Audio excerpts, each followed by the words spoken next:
Dishes off now to Bird.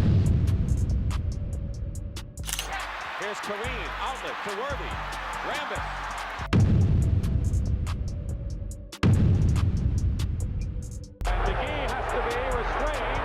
Bill Laimbeer tried to injure Larry Bird throughout their career, but one play in the 1987 playoffs became Bird's perfect revenge, and it is the greatest moment you've ever heard in NBA history. Before we reveal how Bird destroyed one of the dirtiest basketball players ever, hit that subscribe button if you like videos where we deep dive into controversies. The OG NBA. In the 1980s, the NBA was a totally different game.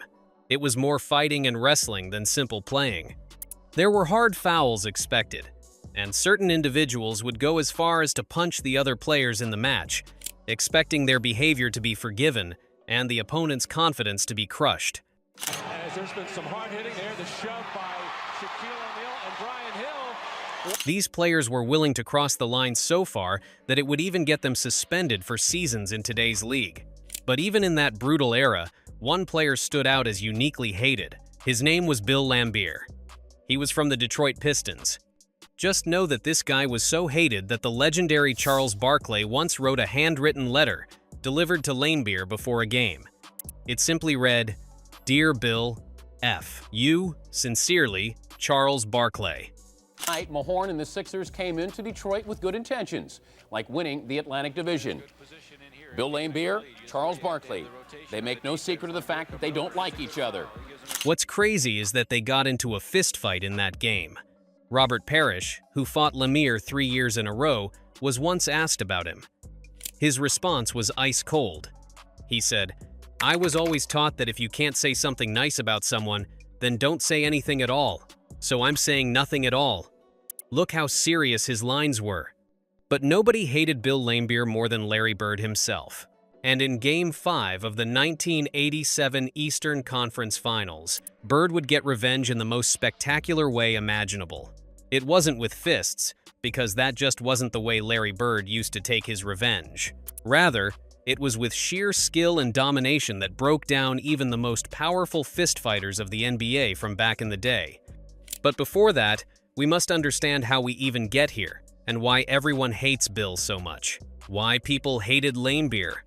To understand why Larry Bird's revenge was so sweet, we need to understand what made Bill so despised. Larry himself explained that he never really liked Bill in any social situation, because he was a dirty player. The 1980s featured many physical attack. He didn't hit you hard, but he hit you straight up. You knew it was coming, and you could support it. He wasn't even trying to end your career. But for Bill Laimbeer, he was different. Foul reaching up over the top on Laimbeer, and they're going to call a foul on him. Laimbeer and Daly are furious. He tried to hurt people and did it in many ways, designed to cause maximum damage while appearing innocent. Moreover, if we go back and watch the Pistons playing against Chicago or Boston, they pounded the players, and a lot of it happened after the whistle. Bird even recalled that if you're going in and out, you get fouled and a guy who goes ahead and tries to deck you, that's a free foul. But Bill tried to hurt you. One of Bill's signature dirty tricks was sliding under the shooters while they were in the air. So when they would jump to shoot a basketball, they would be completely vulnerable on the landing.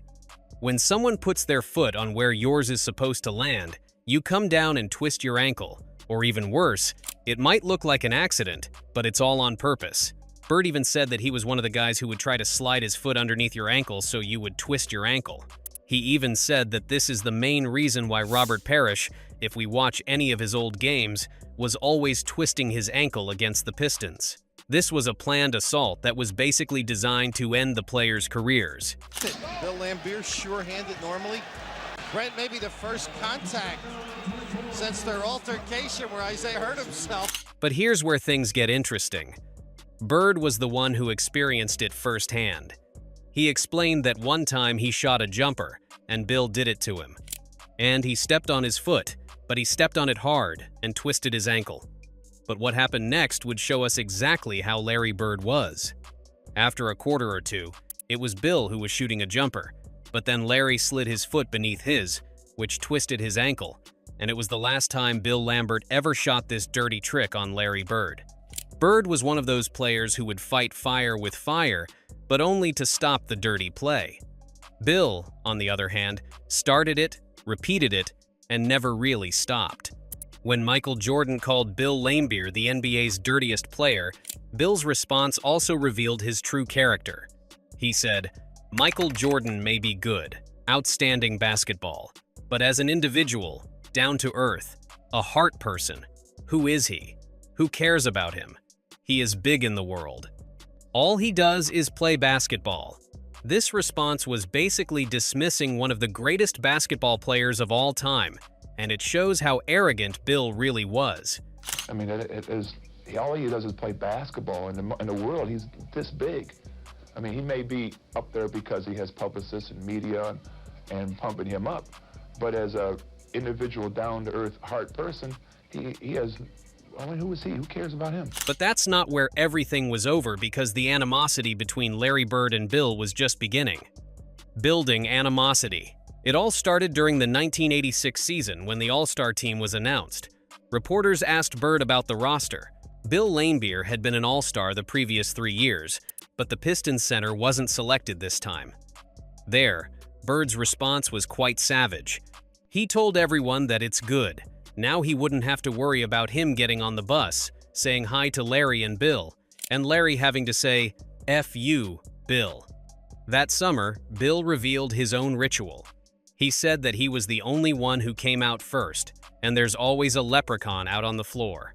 He'd go out, spit right there on the leprechaun, rub his foot in it, and then go down and make a big dunk.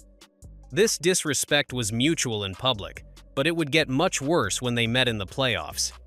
The 1986 playoffs saw tension boiling over. Robert Parish warned that he feels like Bill took some cheap shots at him. He guaranteed something would break out if they let it go next time. Although nothing happened for the rest of this series, everyone knew a big war was coming. Then came the very next year, 1987, when the Celtics and Pistons met again in the Eastern Conference Finals. In Game 4, it finally exploded during a play under the basket. Bill knocked Bird to the ground, and Bird immediately jumped up and fired the basketball at Bill's face from point-blank range. Both players were ejected. Really got taken down very hard, and of course Bird is very upset at Laimbeer and has been for a long time. Now Rodman goes. Bird said that Bill was backing away from him and didn't want any part of him. He wished that he had cleared the court for about 15 minutes and just let us go at each other. According to Bill, he blamed everyone but himself. He said that he didn't do a thing, and that he tried to grab hold of him to break his fall. But Larry came up swinging. He even said he was victimized. Bird even responded to that, saying that, sure, he wasn't trying to hurt him, and he was trying to throw the ball at the referee. Bill's face just got in the way. This hatred became intense. When Bill tried to shake Bird's hand after the game, Larry just looked at him and said, "Go F yourself." But then came something that you would never expect, and something that made their rivalry even worse. Before we talk about the final climax, please subscribe to the channel if you enjoy videos like these. The punches. Then came Game 5, which provided us with some of the most memorable moments in basketball history. The Boston Garden crowd's hatred for Bill Laimbeer was something. Many people were there, and there are many reports of people saying they could sense Bill's hatred. It never happened before that a player was so hated in a sporting event where the crowd was just chanting against him. In the second quarter, Robert Parish, who was normally one of the NBA's most composed players, finally snapped. Bill Laimbeer had elbowed him in the throat near his Adam's apple, and Parish responded by punching Laimbeer in the head, not once, but multiple times.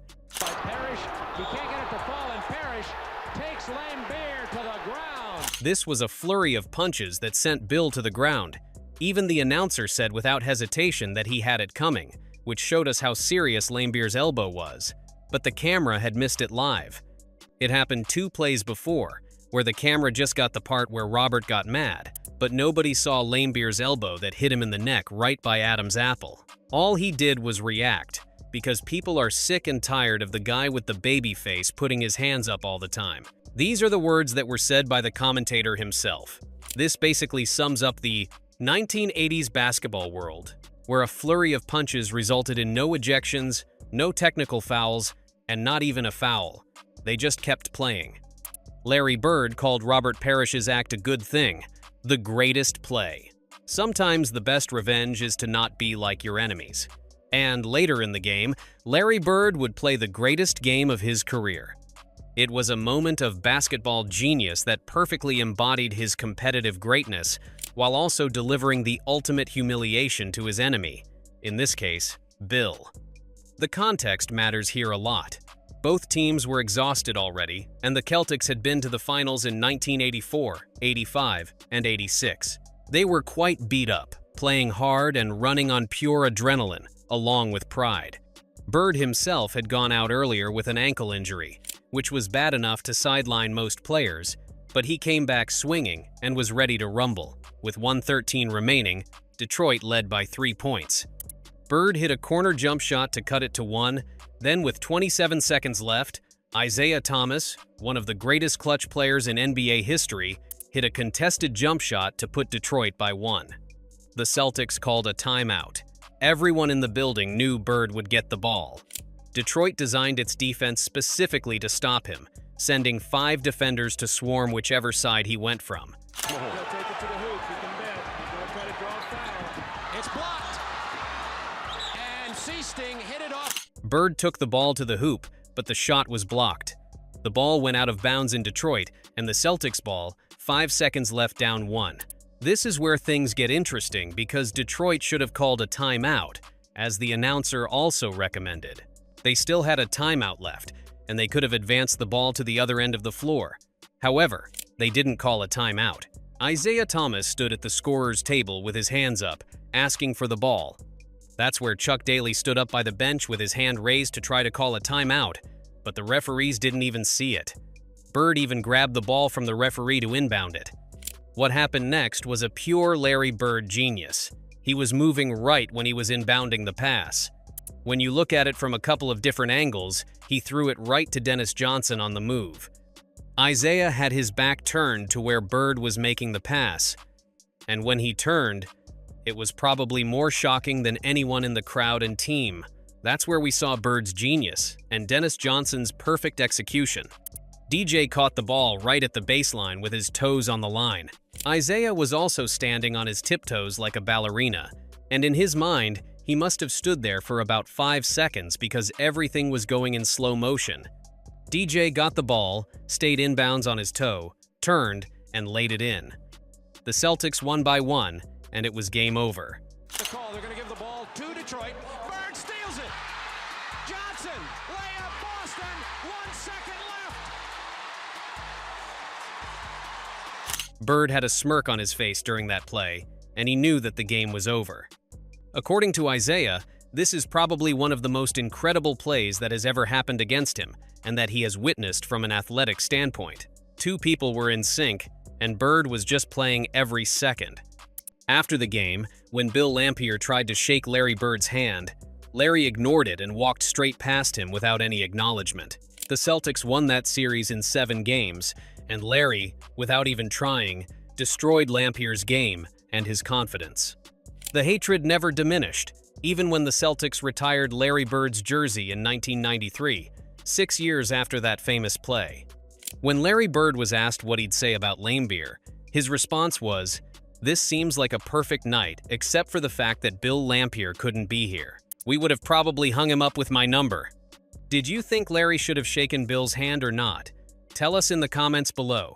If you enjoyed the video, please subscribe to the channel and ring the bell icon for more.